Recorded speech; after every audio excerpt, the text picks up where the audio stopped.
వందనాలు. నా తోటి సహోదరి సహోదరులకు అందరికీ వందనాలు.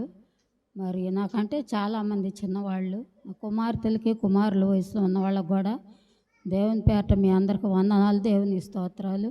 ఆత్మీయ తల్లిదండ్రులకి, ఈ అవకాశం ఇచ్చిన బిడ్డలకి యేసుక్రీస్తు నామంలో వందనాలు చెల్లించుకుంటున్నాను. అయితే నాకు ఇచ్చింది 5వ మాట.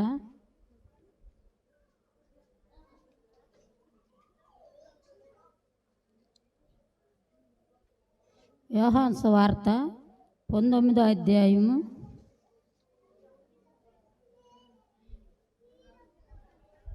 28వ వచనం. చదవండి.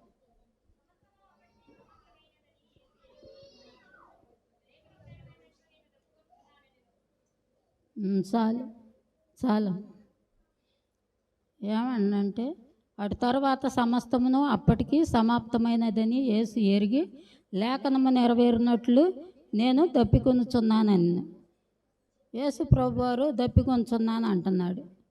యేసు ప్రభువారి దప్పిక ఏంటంటే యేసు ప్రభువారు కొన్ని పుట్టక ముందు ఆది నుండి ఉన్నవాడు యేసు ప్రభు. కానీ యేసు ప్రభువారు పుట్టక ముందే కొన్ని సంవత్సరాల క్రితము మరి లేఖనాలు ఇక్కడ ఏమంటున్నాడు, లేఖనం నెరవేరినట్లు నేను దప్పికొంచున్నాను. ఆయన లేఖనం గురించి దప్పికొంచున్నాడు. అయితే ఆ లేఖనాలు నెరవేరాలని ఆయన కోరుకుంటున్నాడు అన్నమాట. అయితే ఇక్కడ ఆయన పుట్టకముందు కొన్ని వందల సంవత్సరాల క్రితమే దావీదు భక్తుడు లేఖనాన్ని ఈ లేఖనం రాశాడు అన్నమాట. అంటే ఇక్కడ 14వ అధ్యాయము 22వ వచనం, 22 అధ్యాయము 14వ వచనంలో అంటున్నాడు, నేను నీళ్ల వలె పారబోయబడి ఉన్నాను, నా ఎముకలన్నీ స్థానము తప్పి ఉన్నవి, నా హృదయము చదవమ్మా.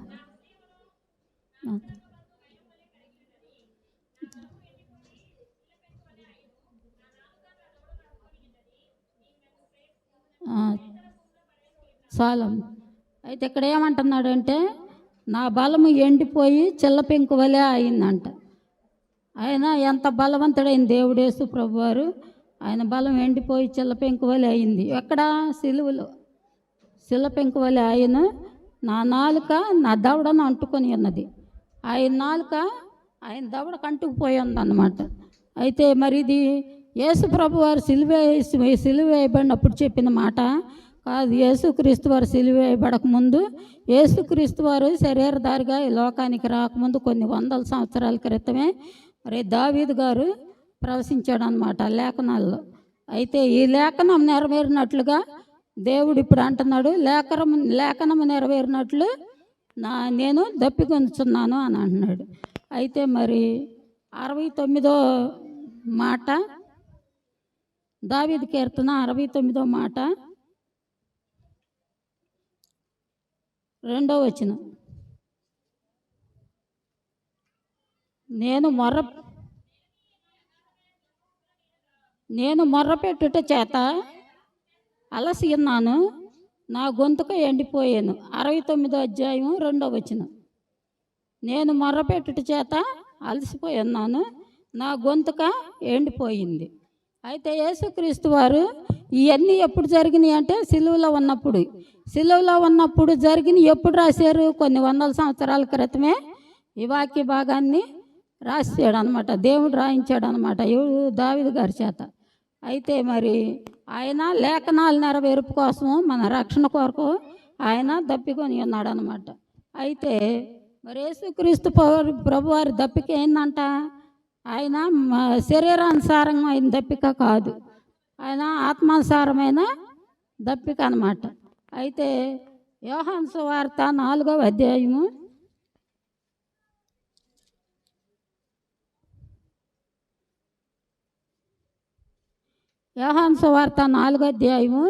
5వ వచనం. చదువమ్మా.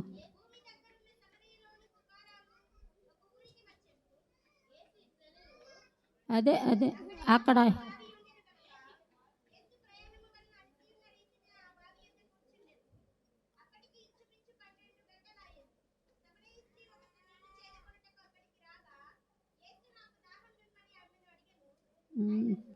చాలా.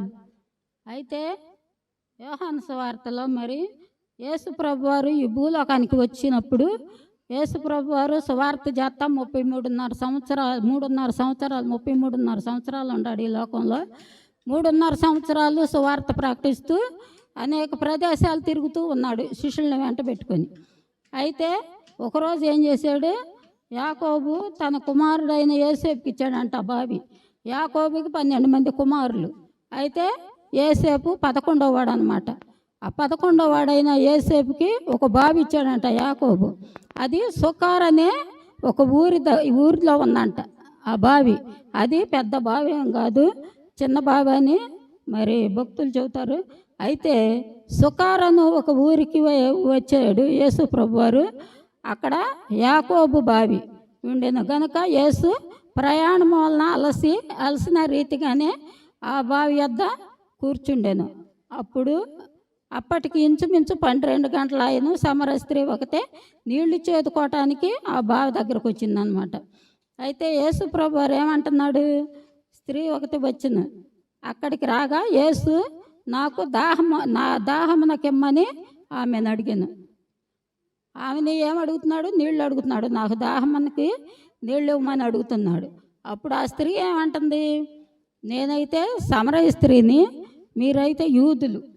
ఇప్పుడు యూదులు అంటే గొప్పవారు అనమాట, సమరయులు అంటే తక్కువ జాతి కలిగిన వారు. అయితే నేను సమరయ స్త్రీని, మీరు యూదులు, నన్ను ఎలా నీళ్ళు అడుగుతున్నారు అంటే అప్పుడు యేసు ప్రభు అన్నాడు, నిన్ను నీళ్ళు అడిగిన వారు ఎవరో తెలిస్తే నువ్వే ఆయన్ని నీళ్ళు అడుగుతావు. నేను ఇచ్చే నీళ్లు జీవజలము, అది తాగితే నువ్వెప్పటికి కూడా దప్పికొనవని యేసు ప్రభు వారు ఆ స్త్రీతో చెబుతున్నాడు అనమాట. ఇదంతా సంభాషణ జరుగుతుంది ఎవరికి, యేసు ప్రభు వారికి సమరయ స్త్రీకి. అయితే శిష్యులు అయితే ఆహారం కొనుక్కురావటానికి వెళ్ళారన్నమాట. వెళ్తే అప్పుడు ఈ స్త్రీతో ఆ స్త్రీ అంటుంది, అయ్యా ఈ బావి చాలా లోతయింది, చేదుకొనుటకు నీకేమి లేదే, జీవజలము ఎలాగూ నీకు దొరుకును, తాను కుమారులను పశువులను ఈ బావి నీళ్లు త్రాగి మాకిచ్చిన మా తండ్రి అయిన యాకోబు కంటే నీవు గొప్పవాడవా? అప్పుడు ఆ స్త్రీ అంటుంది, నేను నీళ్ళు ఇస్తే జీవజలం ఓటిస్తాను, మరి ఎప్పుడు దప్పికొనవని యేసుక్రీస్తు వారు చెబుతుంటే అవంటుంది, నువ్వు మా యాకోబు కంటే మీరు గొప్పవాళ్ళ, మరి నీ దగ్గర ఒక తాళ్ళు లేదు, మరి చేతుకోవటానికి తాళ్ళు లేదు, మరి నీకు ఈ జలము ఎలా దొరికిద్ది అని చెప్పి సమర స్త్రీ అడుగుతుంది అనమాట. అడుగుతుంటే యేసు ప్రభు వారు అంటున్నాడు, త్రాగి మాకిచ్చిన యాకోబు కంటే నీవు గొప్పవాడవా అని అడిగాను. అందుకు యేసు, ఈ నీళ్లు త్రాగు ప్రతివాడు మరలా దప్పికొను, నేనిచ్చు నీళ్లు త్రాగువాడెప్పుడును దప్పికొనడు, నేను వానికిచ్చు నీళ్లు నిత్యజీవమునకై వానిలో ఊరడి ఓట బొగ్గగా ఉండునని ఆమెతో చెప్పాను. ఆ స్త్రీ ఆయనను చూసి, అయ్యా నేను దప్పికొనకుండానట్లు చేదుకొనుటకు ఇంత దూరము రాకుండానట్లును ఆ నీళ్లు నాకు దయచేయమని అడిగింది. అడిగితే అప్పుడు యేసు ప్రభు అన్నాడు, నేను ఇంత దూరము, ఈ బావి చాలా దూరము, మరి ఈ దూరం వచ్చి మరి నేను ఈ నీళ్లు చేదుకొని వెళ్ళడం కాకుండా మీరు ఆ నీళ్లు నాకేదో దయచేయండి ప్రభు అని అడుగుతుంది. అడుగుతుంటే యేసు అన్నాడు, నీవు వెళ్ళి నీ పెనిమిటిని తీసుకురమ్మన్నాడు. నీవు వెళ్ళి నీ పెనిమిటిని తీసుకురమ్మంటే అప్పుడు ఆమె అంటుంది, నాకు పెనిమిటి లేడు అంటుంది.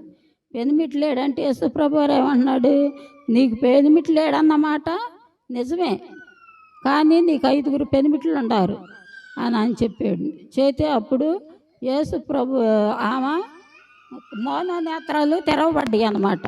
అప్పుడు సమర స్త్రీకి మనోనేత్రాలు తెరవబడి, ఏ మెస్సయ్య వస్తాడని మేము చూస్తున్నాము, ఇదంతా చదివితే సమయం చాలా పట్టిద్ది, మెస్సయ్య వస్తాడని మేమైతే ఎదురు చూస్తున్నాం, కానీ ఆ మెస్సయ్య వచ్చేసాడని ఆమె మనసులో తలంచి గబగబా ఆ కొండను అక్కడే వదిలేసి ఊరిలోకి పరిగెత్తింది. ఊరిలోకి పరిగెత్తి మెస్సయ్యను కనుగొన్నాను, మరి నేను చేసినవన్నీ నాతో చెప్పిన వాడిని కనుగొన్నాను, మీరందరూ రండి చూతురుగానని చెప్పి చాలామంది నా ఊరు వారందరినీ యేసు ప్రభు దగ్గరికి తీసుకొచ్చింది అనమాట. తీసుకొస్తే అప్పుడు ఎంతోమంది చూసి యేసు ప్రభు వారిని నమ్మి రక్షణ పొందారు అన్నమాట. అయితే మరి ఒక స్త్రీ అయ్యుండి ఆమె సందేహింపక యేసు ప్రభుతో మరి శిష్యులు ఎన్నో దినాలు కలిసి ఉన్నారు. మరి యేసు ప్రభు వెంట తిన్నారు, ఆయన పెట్టింది తిన్నారు, ఆయన అమ్మట తిరిగారు. అలాంటి శిష్యులే తోమా ఏమన్నాడంటే, నీ గాయాల్లో ఏలు పెడితే కానీ నువ్వు యేసు ప్రభు అని నేను నమ్మను అన్నాడు. అలా అయితే మరి ఈ సమరయ స్త్రీ అయితే అన్యురాలు. ఈ అన్యురాలు ఏం చేసింది, నేను మెస్సీని కనుగొన్నాను, ఆయన నేను చేసినవన్నీ నా పాపాలన్నీ నాతో చెప్పాడు, కాబట్టి ఆయనే మెస్సయ్య, మీరందరు రండి చూద్దురుగానని చెప్పి ఎంతోమంది జనాన్ని ఆయన దగ్గరికి నడిపించింది అనమాట. ఒక స్త్రీ, ఇది ఒక సువార్త అనమాట.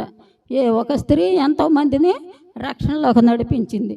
అయితే మరి మనం అందరం స్త్రీలుగా ఉన్నాం, చాలా మంది ఎక్కువ మంది స్త్రీలుగా ఉన్నాం కాబట్టి చాలామంది స్త్రీలు, కొంతమంది దేవుని యందు బైబిల్లో కొంతమంది స్త్రీలు భయభక్తులు కలిగిన వాళ్ళు ఉన్నారు, కొంతమంది గయాళతనంగా మరి హత్యలు చేసేవారిగా కూడా స్త్రీలు ఉన్నారన్నమాట. అయితే మరి మనం చూసినట్లయితే అబిగయలు మరి తన భర్త మోటివాడు అనమాట. మోటివాడైతే దావీదు నాబాలుకి ఎంతో సహాయం చేశాడు అనమాట. దావీదు చేసినప్పుడు దావీదుకు ఒకసారి అవసరం వచ్చింది, నాబాలు సహాయం కావాల్సి వచ్చింది. అయితే నాబాలు మరి దావీదు దగ్గరికి నాబాలు దగ్గరికి మనుషులను పంపించినప్పుడు అప్పుడు నాబాలు ఏమంటున్నాడంటే, దావీదు ఎవడో అంటే మనం మేలు చేసిన వారిని మర్చిపోకూడదన్నమాట. అయితే ఈ నాబాలు ఏమన్నాడు, దావీదు ఎవడు అంటున్నాడు. అయితే మరి ఆ మాట తన భార్య అయిన అబిగయలు విని మరి దావీదు పాదాల మీద పడి, ఆ మొరటివాడయ్యా, ఆయనకి తెలియదు, ఆయన్ని క్షమించమని కొన్ని వందల రొట్టెలు చేసి వాళ్ళ భోజనానికి ఎంతో ఇంకా సహాయం చేసిందనమాట. అలాగే స్త్రీలు చాలామంది, యోకోబేదు తన 3 పిల్లల్ని అహరోను, మిరియాము, మోషే 3 బిడ్డలను కూడా దేవుని భక్తిలో పెంచింది.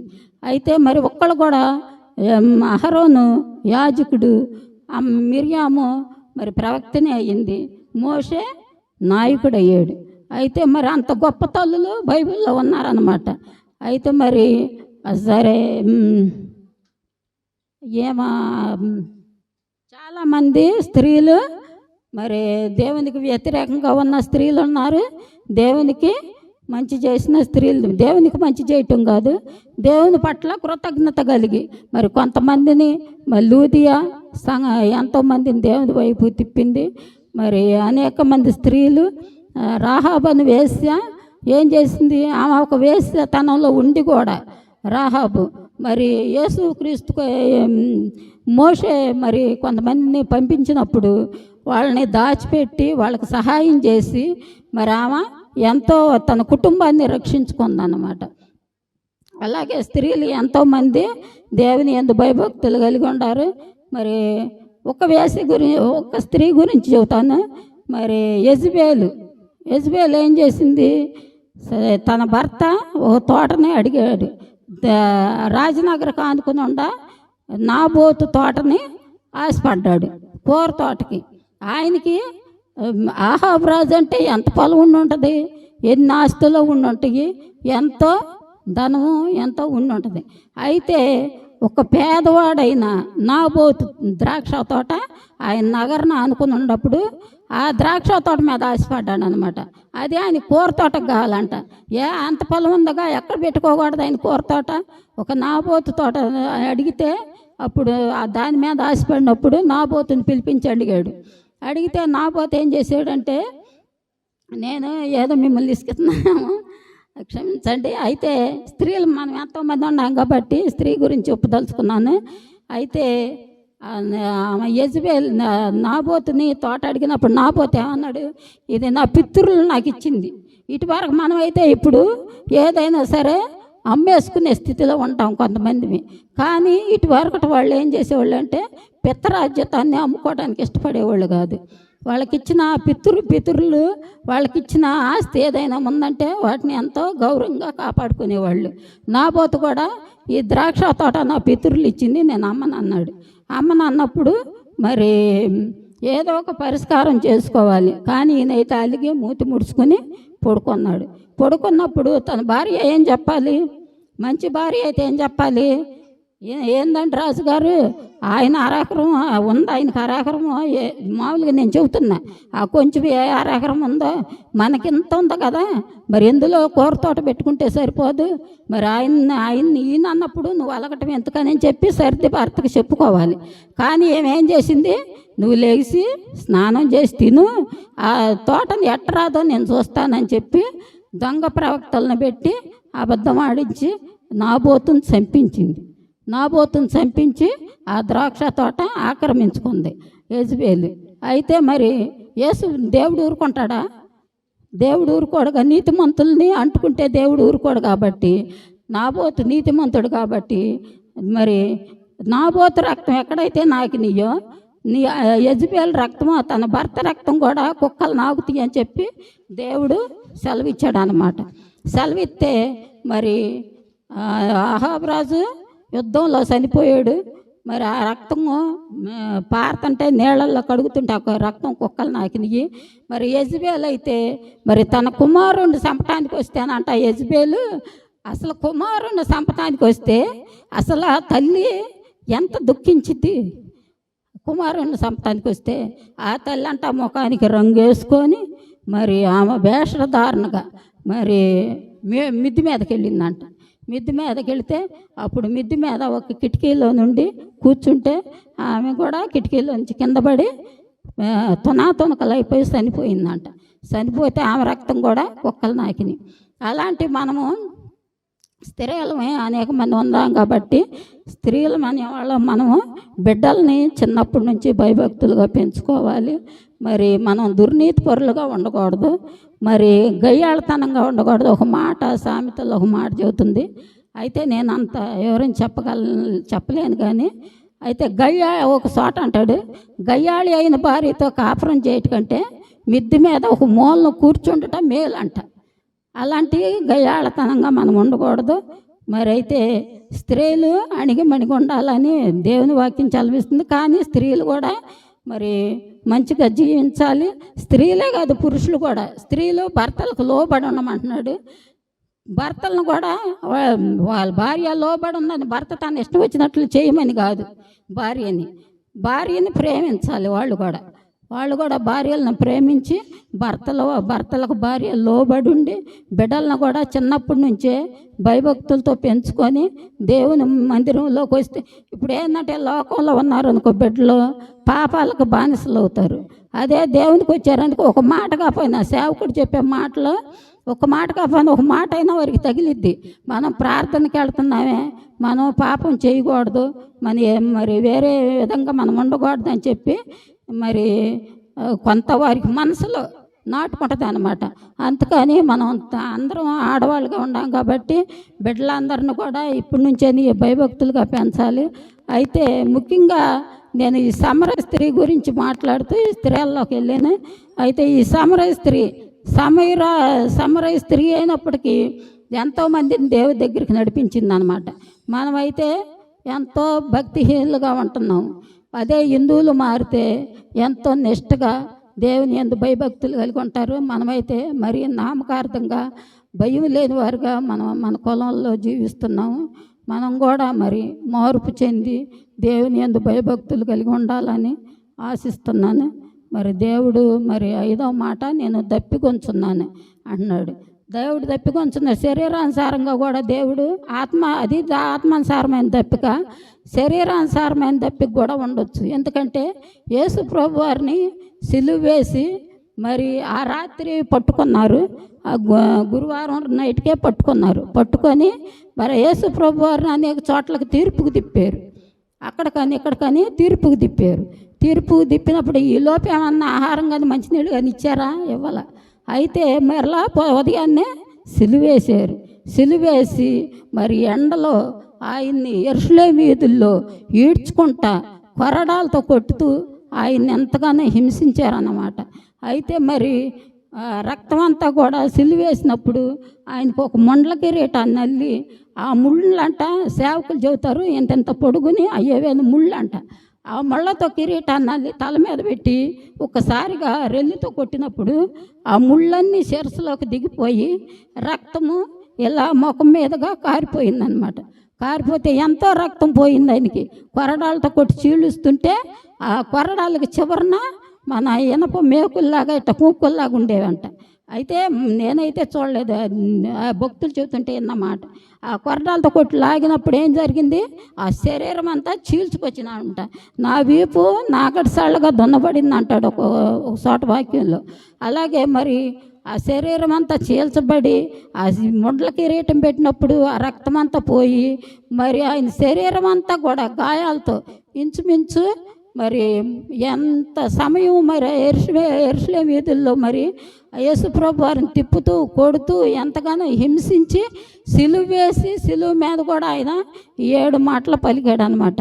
అయితే మనకి యాక్సిడెంట్ అయినప్పుడు మనం చూసినప్పుడు అయితే రక్తం పోతే దాహం అయ్యిద్దంట.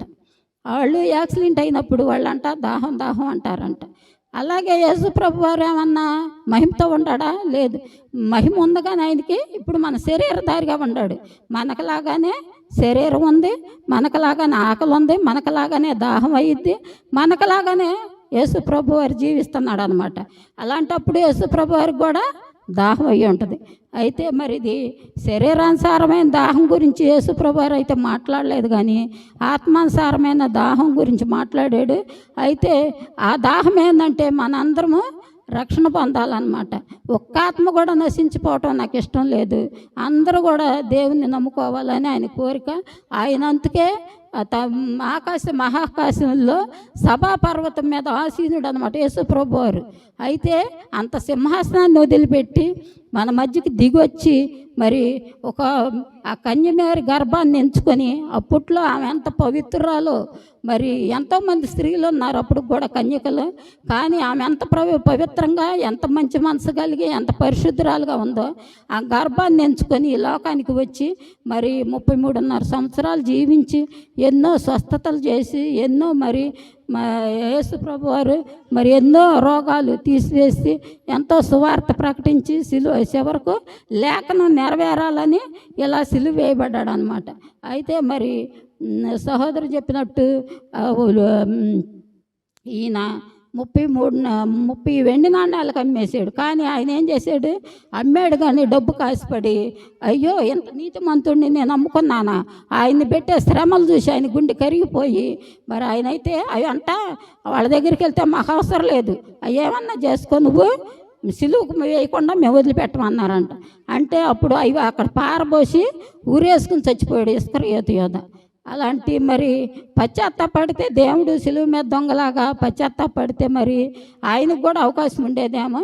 కానీ ఆయన చేసిన పాపానికి ఎంతో పశ్చాత్తాపడకుండా తట్టుకోలేక ఆయన పెట్టే బాధలకి ఊరేసుకుని చనిపోయాడు అనమాట. అలాగే మరి ఇప్పుడు అసలు ముఖ్యమైన మాట ఏంటంటే నేను దప్పికొంచున్నాను, లేఖనం నెరవేరినట్లు దప్పికొంచున్నాను అంటున్నాడు. ఆ దప్పికేంటి, మనందరం కూడా రక్షణ పొందటమే ఆయన దప్పిక అన్నమాట. అయితే మనందరం కూడా రక్షణ పొంది మరి రక్షణ పొందిన వారం దేవుళ్ళలో భయభక్తులు కలిగి ఎదగాలని మరి ఏమన్నా తప్పుగా చెబితే దయతో నన్ను క్షమించండి. ఈ చిన్న మాటలు దేవుడు దీవించును గాక. ఇసుకిస్తే కూడా క్షమించండి.